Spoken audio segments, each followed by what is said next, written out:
Here we go. Up.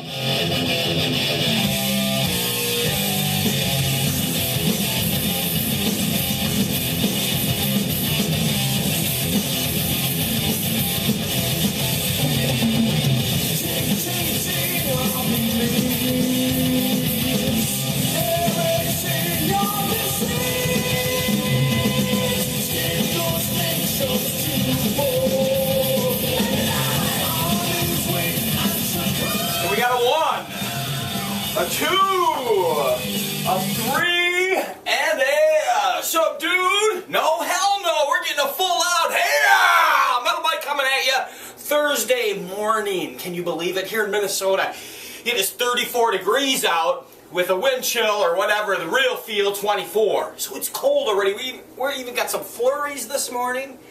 Flurries are little snowflakes, if you're not from a warm or a cold weather state. And we got snow coming soon. Can you believe it? I believe, what is the 10th?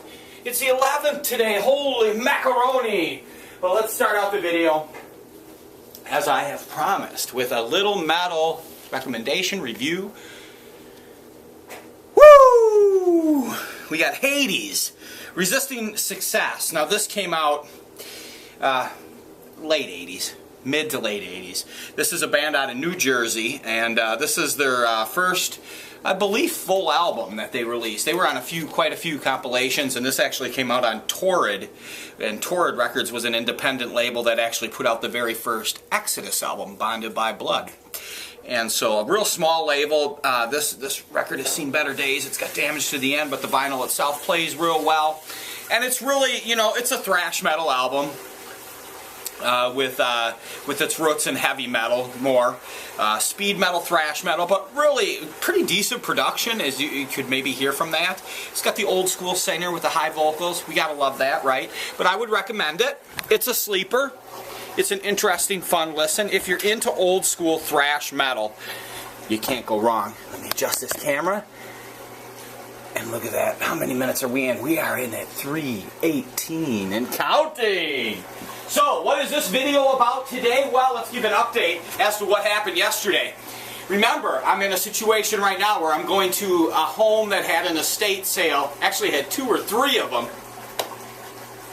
Had a first one, a second one, and then, you know, followed by like a garage sale that they would list on Craigslist within weeks of having the estate sale. So they've just been milking this out. Now, what's really devastating is I was speaking to the owner, and then we'll round back to the gist of this story, but is that before the first estate sale, there was a dumpster that went out. Now, you know that some of the coolest shit went in that dumpster. It is true. It is a fact. Even people that do estate sales get lazy, and they will throw stuff out to make room for what they feel is more spectacular stuff. And sometimes when they do that, they throw out actually the real value. So whenever you see a dumpster, always stick your head in it. If it looks good, knock on the door. If the house is abandoned, meaning you can see, obviously, no one lives there anymore, you've knocked on the door, you can usually tell from the vibe of a house if someone's still there. And if that dumpster is out on the curb or just on the driveway on the edge and you're not really impeding on anyone's private property, I'd go right in and start pulling stuff out. But always remember, clean up afterwards. Compact it. Why would you want to compact it? This is a lesson that we're going to veer into real quick. Is when you're in a dumpster, let's say it's filled to the rim. I've told this before. But this is good lessons for when you are upon that dumpster and you're in that situation. You've crawled up, you're driving down the street, you're going to the grocery store, all of a sudden you find a dumpster, you climb up it, you look in, and it's full. Topped off, corner to corner, and it looks like there's some good stuff in there.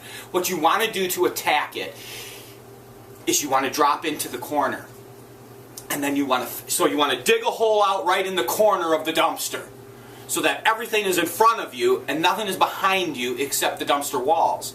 And then so you've dug that hole, drop down into that hole, and then you fill behind you.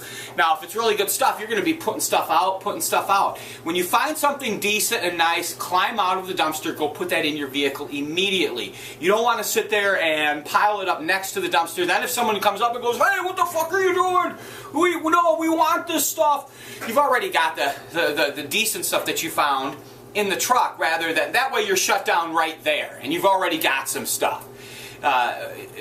and let's make it a little bit better. What they'll typically do, back in the day when I did this dumpster diving, is they'll come out and they'll go, no, no, no, no, we don't want no one to take anything.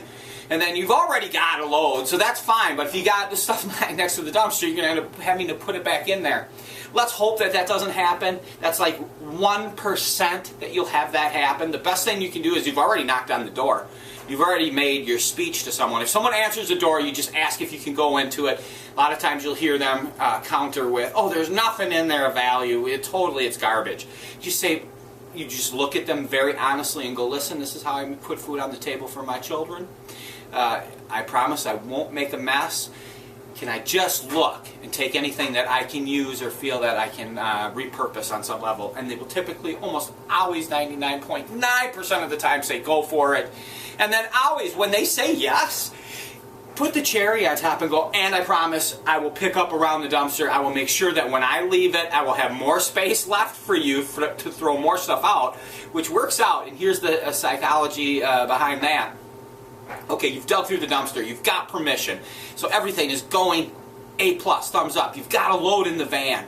But if you've done what I said and you've filled behind you, you're going to end up with a gap that is open. Now here's the great part. You've already now gone through the whole dumpster, so you know that that gap, if they come out and throw anything else in, is going to go into that gap. So then it makes real easy cherry picking when you drive by the next day or later that night or later that afternoon. You go right to that spot because that's the only place they're going to throw it because it's open. That way you don't have to go through the whole thing again. So don't just leave it a mess so it's all over the top of it. They're going to fill the hole right for you so everything's right ready to go for you. So let's get back to the story of where we were going. That's right. There was actually a purpose to this. So I've been going back to this house. I purchased at that house. Found a couple of things about 3-4 weeks ago. Then I sent them a text and I said, hey, when everything is said and done, and you're going to throw everything to the dump and the sales are over, if you want, I can come over and get a couple loads out of there for free. I ended up giving them 20 the day before last, and then yesterday I gave them another 20, and I went back yesterday and got another load out of there. So then I touched base with them last night. I said, hey, can I get another load from you tonight? Or tomorrow morning, meaning today, Thursday, 9 a.m. Same time, same back channel. She says, no, I'm not going to be there. I've actually got someone coming to the house that's going to look at some of the furniture on Friday, maybe. I was like, all right. So then I touched base. They've got a bunch of little landscaping boulders, rocks in the yards, really cool river rock, etc. So I said, how about I give you $20 and I can take any of the yard art or any of the rocks, big boulders, really cool, fancy ones and stuff. She's like, oh, no problem. So that's a score because that stuff actually has value and I want it anyway because I want to decorate my own yard. So, interesting. I get a text from her, and that's probably her responding right there, a few minutes ago, and she goes, you know what, I'm actually going to be at the house this morning. So if you do want to get in and get some more furniture, I'm meeting someone there to get an estimate on the furniture. What? This is the ridiculousness of this. So she has seen me the last 2 days loading my car up. And I had told her that there were some pieces in there that she should sell and put on Craigslist. Now this foolish person is gone out and she's going to get an estimate. Now let me tell you, all the stuff that I've pulled out of there and anything that remains in there is picked through 20 times over. And there is nothing there. I'm in the business 40 years. There is no big money there. Number one, if there had been, it would have been gone on the first day with me. They're just bread and butter pieces, 25 bucks, 40 bucks, 50 bucks, you know. It's basically pieces that you could sell for that, or you take whatever you can get for it, 10 bucks, because otherwise it's going to go to the landfill. But so it's no pressure. So I responded back, I go, I'm a little confused by your email. I go, I've been in the business over 30 years. You have nothing there of any value. I hope you're not paying to have someone come over and give you an estimate on anything. And you have nothing there of value that you don't either just take what you can get for it or throw it out in the dumpster. The psyche is incredible. Here she's got a situation where she's got a guy, me, coming over, giving her 20 bucks, and literally taking a carload each. Now remember, she's at the point now that when she's done with me, she's got to pay someone to come in there and professionally clean that house out. So they're going to rent a dumpster and they're going to charge her $1,000. So here I am taking away from that. Now she's going to slow the whole process down and get into her own psyche that suddenly something is worth money there that she's getting. Now there are things worth value there. But she's trying to clean the house out. So now she's pissed me off, and she's insulted me. I'm sorry. But I've already pointed out the pieces that I thought she could resell that are too big for me to lug out, and are just really fucking nothing. There is nothing in that house that is of huge value. Am I bummed out because I'm going to miss out on something? No, because I've already gotten 3 loads out of there. The first one that I purchased, the second one I came $20 a load, yesterday another load for 20, and today she's offered me to go over there and get 20. But now I'm so irritated by her comments, I don't even fucking want to go over there, because number one, it's hard work, man. When you are carrying out old kitchen tables and you're going to make $40, you still got to carry and haul that fucker, which is $40 someone would charge you. I'm worked up because it's hard work, man. You know, people, they look at it, they're like, oh, he's carrying that table away, it's probably worth a ton of money. It's not, and I'm putting more energy actually than I should even be doing at this point of the game. But that's the passion inside of me, because that's what I do. This is my life. I am a junk man. I like to haul, flip it, and make a little buck. So that's what I'm doing. That's where that conversation went. Very interesting, Psyche. Let's go and read the texts that she has sent me, because I could hear it dinging. Well, I don't see a response from her, though. She didn't respond to that. So, I don't know.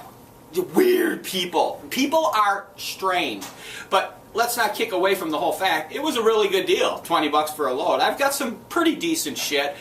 But it's all like, it's just stuff that you have to sit on. You have to store it. You have to haul it. And you have to wait. Sometimes it might be a year before you sell something. So there's a huge commitment involved to making some money off of this stuff. And people don't get it. They see me hauling that stuff out of there fastly. I'm only doing that because I've got to get the work done and I want to get the F out of there. So, that being said, I've shown you a video. I have ranted. I've been irritated. I've been happy. But get out there, find it. It's Thursday. There's a garage sale somewhere. If it's not in my state, I know where there is one actually at 9 or 10 o'clock, and we'll go hit it. I don't know if there'll be anything good there, and I'm sure I talked over 10 minutes. Let me see here. Oh, yeah, we're at 13:17. We've gone too far. My Lord. Oh. Blessed another day above ground, It's October, it's Halloween, and I'm crazy! Because it's early in the morning. You should see me about 7 o'clock at night. I'm on the couch like this. Fucking falling asleep, wore out. But you got me early morning. Everyone, get out there, kick some ass, find the treasure. Where's those German helmets? Let's make some trades.